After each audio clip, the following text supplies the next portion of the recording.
손끝까지 오는 방사통, 저림 증상, 찌릿찌릿한 증상, 아니면 너무 아픈 극심통까지 이렇게 증상이 쭉 타고 내려온다 라고 했을 때는 경추 디스크 질환을 의심해 봐야 됩니다.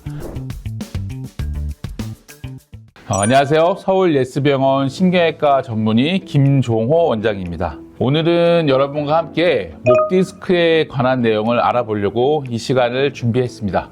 여러분, 목 디스크에 대해서 얼마만큼 알고 계신가요? 단순히 그냥 목이 뻐근하고 담이 오래가고 좀 감각이 떨어지고 이런 증상에 좀 힘들어 하시지 않을까라는 생각에서 자세한 기준과 치료 방법에 대해서 설명드려 보도록 하겠습니다. 목 디스크, 좀 넓게 말하면은 경추 디스크 질환이라고 얘기할 수 있습니다. 우리 여기 모형에서 보듯이 뼈랑 뼈 사이에 하얀색으로 보여지는 쿠션 같은 조직, 추간판이라고 하는 조직이 있는데, 허리랑 마찬가지로 목에서도 위에 뼈, 아래 뼈를 연결해주는 그런 쿠션 작용을 해주고 있어요. 근데 그런 디스크 구조물 자체가 어떠한 원인에 의해서 신경이 지나가는 쪽에 튀어나오면서부터 신경을 누르는 증상을 경추 디스크 질환이라고 정의할 수 있습니다. 경추 디스크의 주요 원인을 살펴보면 첫 번째로는 경추 정렬의 변화를 들 수가 있습니다.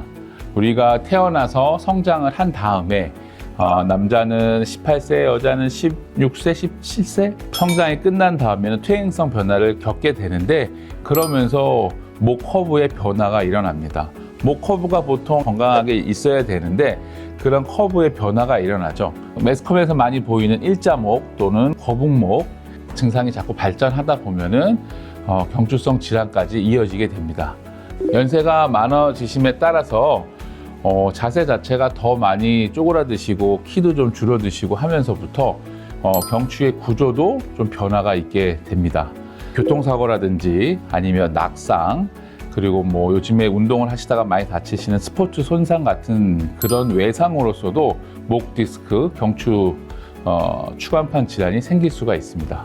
2000년도 이후에는 저희의 휴대폰 사용이 많아짐으로써 이러한 경추 디스크 환자가 연령대가 예전보다는 많이 낮아진 경향도 또 추세를 보이고 있습니다. 경추 디스크의 증상으로 봤을 때 목이랑 어깨 통증을 들 수 있습니다.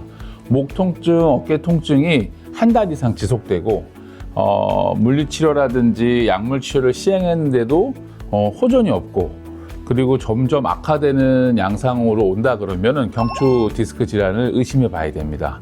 그리고 두 번째로 생각할 수 있는 가장 흔한 증상은 방사통입니다. 뒤통수에부터 쭉 내려오면서 어깨 라인 앞쪽 또는 뒤쪽으로 해서 손끝까지 오는 방사통, 저림 증상, 찌릿찌릿한 증상, 아니면 너무 아픈 극심통까지 이렇게 증상이 쭉 타고 내려온다 라고 했을 때는 경추 디스크 증상을 의심해 봐야 됩니다. 그리고 세 번째로 들을 수 있는 거는 감각 이상입니다. 물건을 만진다든지 아니면은 지폐를 센다든지 했을 때 한 장인지 두 장인지 잘 모르겠고, 이게 따뜻한 건지 아니면 차가운 건지 잘 모르겠다는 감각 이상 증상이 있을 때도 목에 대한 경추성 디스크 증상을 의심해 봐야 됩니다. 정확한 진단을 위해서 여러 가지 진단 툴을 사용합니다. 감각이 어떠신지, 힘은 어떠신지, 증상의 양상은 어떠신지 이런 걸 많이 보고, 첫 번째로 검사하시는 거는 엑스레이 검사가 있습니다. 엑스레이 검사는 잘 아시다시피 우리 몸에 있는 뼈의 구조, 그러니까 겉모습을 볼 수 있습니다. 평상시의 습관으로서 목의 구조가 어떻게 되어 있는지, 똑바로 잘 되어 있는 편이신지, 아니면 한쪽으로 휘어 있는지, 아니면 앞쪽으로 휘어 있는지, 그리고 또 숙이거나 피거나 하는 엑스레이 검사를 해서 움직임에 또 그 위에 뼈, 아래 뼈와의 관계는 괜찮은지, 이런 것들을 전반적으로 볼 수 있습니다. 그리고 두 번째 정밀 검사로는 MRI를 들 수가 있습니다. 노랗게 보이는 게 신경, 하얗게 보이는 게 뼈, 빨갛게 보이는 게 혈관인데, 이런 구조에 관한 것들에 대한 검사를 명확하게 알아볼 수가 있습니다. 그래서 디스크가 의심이 되긴 하지만 엑스레이 검사를 한 다음에 MRI 검사를 해서 몇 번째 신경이 어디를 누르고 있는지, 디스크 자체가 중추신경을 누르고 있는지, 아니면 디스크 자체가 탈출되어 있는 부분이 신경 8로 빠지는 신경 0을 누르고 있는지 그렇게 구분하면서 저희가 치료의 방향을 세울 수가 있습니다. 그리고 또 하나는 CT 검사가 있습니다. CT 검사는 엑스레이에서 봤던 그 뼈에 대한 전반적인 검사를 조금 더 3차원적으로 볼 수가 있어요. 디스크가 오래돼가지고 석회화되거나 딱딱한 디스크가 있을 때는 CT에 대한 진단이 크게 도움이 되는 경우가 있고, 후종인대 골화증 같은 경우에는 이 CT 검사에 큰 도움을 받을 수 있습니다.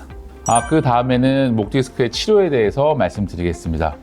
약물 치료에는 우리가 흔하게 쓸 수 있는 비스테로이드성 진통제, 그리고 근육을 풀어줄 수 있는 근육 이완제, 그리고 신경 증상이 있었을 때는 신경약에 해당하는 약까지 사용하게 되고, 이런 약들과 함께 그 위장보호제까지도 저희가 많이 쓰고 있습니다.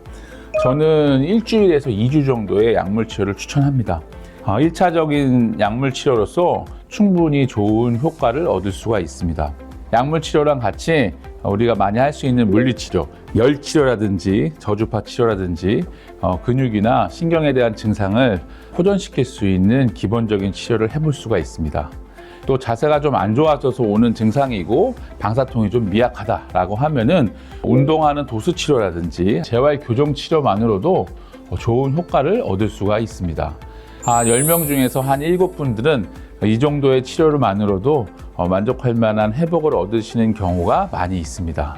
지금 같은 치료를 2주 내에서 3주까지 지속을 했지만 불편함이 더 심하시고 처음에 발생했던 신경학적 증상에 대한 호전이 없을 때 그 다음으로 넘어갈 수 있는 게 비수술적인 치료입니다.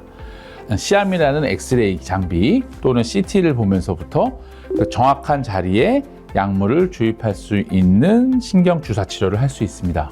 스테로이드라는 약물을 사용해 가지고 증상을 조절했을 때 적은 용량을 사용하기 때문에 여러분이 크게 걱정하실 필요는 없습니다. 허리 쪽보다도 목 쪽에 대해서는 신경이 조금 더 예민하기 때문에 지금과 같은 신경 통증 주사 치료의 효과가 조금 더 크게 나타나는 경우가 많이 있습니다. 1분에서 2분 정도로 빠르게 시행할 수 있고, 주사한 이후에 회복도 빨라서 일상으로의 복귀도 빨리 하시는 경우가 많이 있습니다. 비수술적 치료로 경추 신경 성형술을 들 수가 있습니다. 뒤에 보통은 목 경추 7번하고 흉추 1번 사이의 공간으로 카테터를 넣고 그 카테터로 우리가 타겟으로 하는 부위의 신경 부위에 약물을 주입하게 되는 거죠. 주사 치료를 하는 것보다 신경을 조금 더 가깝게 접근할 수 있고 약물을 주입하고 하는 그 용량이 조금 더 많고요. 오랜 유착이 있는 경우에 그 유착을 풀어줄 수 있는 좋은 방법이 됩니다. 지금까지 설명드린 방법으로 좋은 결과를 얻으셨다면 다시 일상으로 복귀해서 여러분이 원래 하셨던 일들을 또 하실 수가 있습니다. 비수술적인 치료 그리고 보존적인 치료에도 해결되지 않은 목 디스크에 대해서는 다음 편에 자세히 설명드리겠습니다.